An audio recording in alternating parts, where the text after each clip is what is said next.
বাঁকুড়ার রানীবাঁধের জঙ্গল ঘেরা এই গ্রাম এখন সরব এক দাবিতে, রাস্তা নেই তো ভোট নেই। রুদ্রা গ্রাম পঞ্চায়েতের বেঠুয়ালা বাগানপাড়ার মানুষের ক্ষোভ দীর্ঘদিনের, যেখানে গ্রামবাসীদের দাবি তাদের এলাকায় যাতায়াতের একমাত্র রাস্তাটি গত 20 বছর ধরে বেহাল অবস্থায় পড়ে আছে। এক সময় নামমাত্র সংস্কার হলেও তারপর আর এক চিমটে মাটিও পড়েনি এই রাস্তায়। প্রতিবাদের ভাষা হিসেবে গ্রামবাসীরা বেছে নিয়েছেন ভোট বয়কটকে। দেয়াল লিখনের পাশাপাশি তারা গ্রামের প্ল্যাকার্ড হাতে মিছিল করে নিজেদের সিদ্ধান্ত প্রশাসনকে জানিয়ে দিয়েছেন। গ্রামবাসীদের অভিযোগ, যে বর্ষাকালে এই রাস্তা কার্যত চলাচলের অযোগ্য হয়ে পড়েছে। কেউ অসুস্থ হলে গ্রামে অ্যাম্বুলেন্স পর্যন্ত ঢুকতে চায় না। প্রশাসনের দরজায় বারবার কড়া নেড়েও কোনো রকম ফল মেলেনি বলেই দাবি তাদের।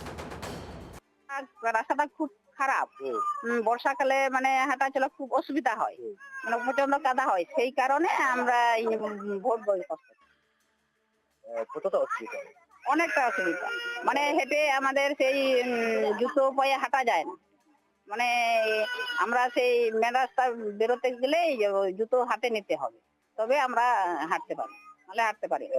আমাদের এই যে সমস্যাটা, বর্ষার সময় আমাদের কোনো চলাফেরা একদমই অসুবিধা হচ্ছে, কিন্তু এই রাস্তাঘাটটা না হওয়া পর্যন্ত আমাদের খুবই সমস্যা। আমরা যাতে রাস্তাটা আমাদের হয়ে যায়, সম্পূর্ণ কমপ্লিট হয়ে যায়, এটাই আমরা চাই। এটাই আমি বলতে চাই যে রাস্তাটা সম্পূর্ণ ঢালাই না হোক, কিন্তু আমাদের একটু ঢালাইয়ের ব্যবস্থা যদি করতে পারে, এটাই আমাদের খুবই উপকারী। এই আমাদের রাস্তার জন্য আমাদের এখানে জল জমে যায়, বর্ষাকালে প্রচুর কাদা হয়, আসা চলা করতে খুব অসুবিধা হয়, আর এই গাড়িও ঢুকে না, না 4 চাকা না, মোটর সাইকেলও না, ঠেলে ঠেলে নিয়ে যেতে হয় মোড়ে, বেশি অসুবিধা হয়। গ্রামবাসীদের এই ক্ষোভকে হাতিয়ার করে আসরে নেমেছে বিজেপি, যেখানে রাজ্য সরকারের বিরুদ্ধে বঞ্চনার অভিযোগে সরব গেরুয়া শিবির। কোনো অসুস্থ হয়ে গেলে সেখান থেকে যে পেশেন্টকে নিয়ে আসার জন্য যে অ্যাম্বুলেন্স, সেই অ্যাম্বুলেন্স ঢোকার রাস্তা পর্যন্ত নেই। এই সব সমস্যার জন্য এই জন্যে আগামী এই নির্বাচনে এলাকার আপামর মানুষ তারা ভারতীয় জনতা পার্টিকে তারা ভোট দিয়ে জেতাবে, এটাই তাদের প্রত্যাশা। ভোট বয়কট, দেখুন ভোট বয়কট তারা ভোট বয়কট করবে না। এখন আমি যেহেতু এই বিধানসভা থেকে ভারতীয় জনতা পার্টির মনোনীত প্রার্থী, আমি তাদেরকে আমি বলবো যে আপনারা ভোট বয়কট করবেন না, ভারতীয় জনতা পার্টিকে ভোট দিন। হ্যাঁ, আগামী দিনে ভারতীয় জনতা পার্টি যদি এখানে বিধায়ক যদি আপনারা বানান, সেখানে সেই বিধায়কের যে এমএলএ ল্যাডের টাকা থেকে আমি সেই এলাকার আমি বা সেখানকার মানুষের আমি উন্নয়ন করব। অন্যদিকে তড়িঘড়ি ড্যামেজ কন্ট্রোলে নেমেছে স্থানীয় পঞ্চায়েত প্রশাসন।